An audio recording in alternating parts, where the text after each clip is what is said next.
Good morning, and thanks so much for joining us on the program this morning. And Hi, congratulations. morning. We say congratulations on the 2025 Emmy Awards. Thank you. Tell us how you got to this point, winning that particular award. Um, I don't know about winning the award in terms of how did we get to that point. What was In going through your 2020, mind when your name was called, when Mad was called as the winner? We were like, oh my God. I guess the first surprise was when we were even nominated, which happened, I think, a few weeks prior. That, for me was like a huge one because I think it was sort of like some kind of validation of the work, that we had done with the film. And so, I was perfectly okay with that and thankful. So we just went there. I just pretty much just went there to have fun. When we were announced as the winners, it was very surprising. But great. It was a great feeling to have been nominated or to be announced winners of the award. So while you were shooting the documentary, how did you balance emotions and cultural acceptability? While filming, you just film life as it happens, right? It's a documentary. You film everything, So we had hundreds of hours of footage. It was really in post-production that we started to craft the story. And obviously there was a desire to be able to balance, Anthony's personal journey as an aspiring ballet dancer with just, this clash of two worlds, right? This is a kid from, a particular part of Nigeria, traveling to the UK and trying to fit in, which was one of his biggest struggles or challenges. So it was, we had to, balance. It was a balancing act all the way through while we were editing to be able to convey those two things because, Anthony's personal journey was equally as important as the challenges that he was facing, trying to fit into this new environment and find a sense of belonging in this place. Can you walk us through some of the challenges that you faced before inspiring you to write about him? How do you mean? Can you come again, please? Can you walk us through some of the challenges he faced before telling the story? Anthony was a very, very strong kid. He's a kid who had like really strong aspirations and ambitions. He was very clear about what he wanted.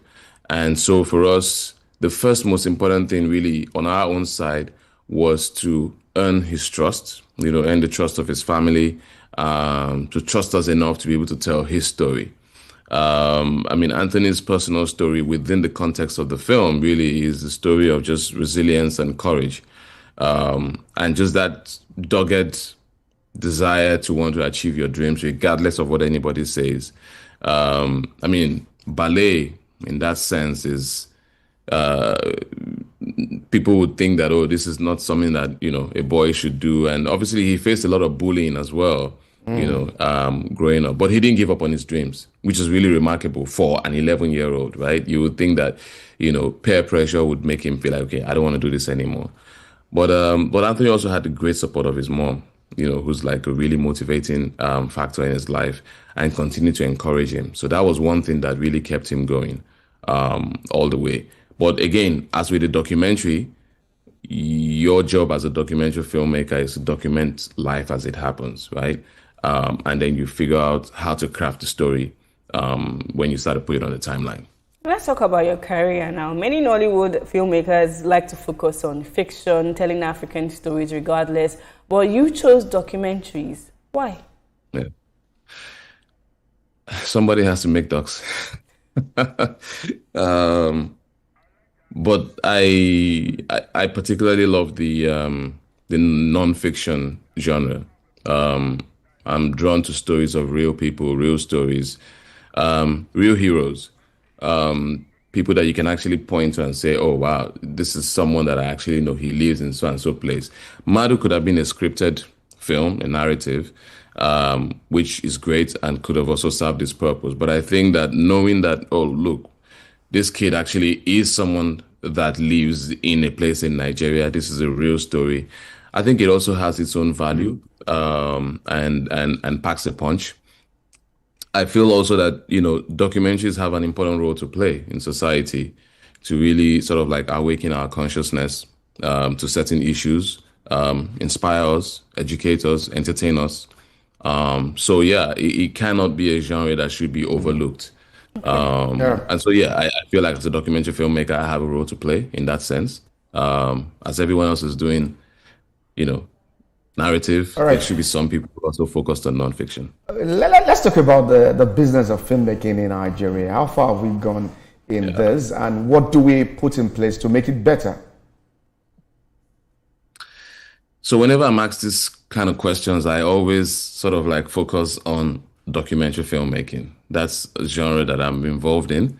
That's where I can speak to. I feel like at this point, there are a lot of documentary filmmakers who are going through the same challenges that I went through, and some of us still go through, which is the challenge of sort of like support, like the infrastructure, the systems to be put in place to really promote that genre of filmmaking.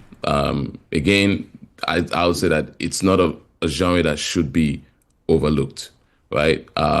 We play an important role in passing across messages to people, in informing, in educating, entertaining. So I think support is a really big part of it. There is immense opportunity in the non-fiction, unscripted genre of filmmaking. But without the support and the infrastructure put in place, I don't think we'll be able to really tap into the opportunities and take advantage of them. That would Definitely, be support is definitely needed. Absolutely. But what is next for you? Are we going to see you maybe delve into fictional filmmaking or strictly documentaries? In 30 seconds, please. I don't know. Who knows? Who knows? I'm working on my next film, and back to the studio, back to the editing board.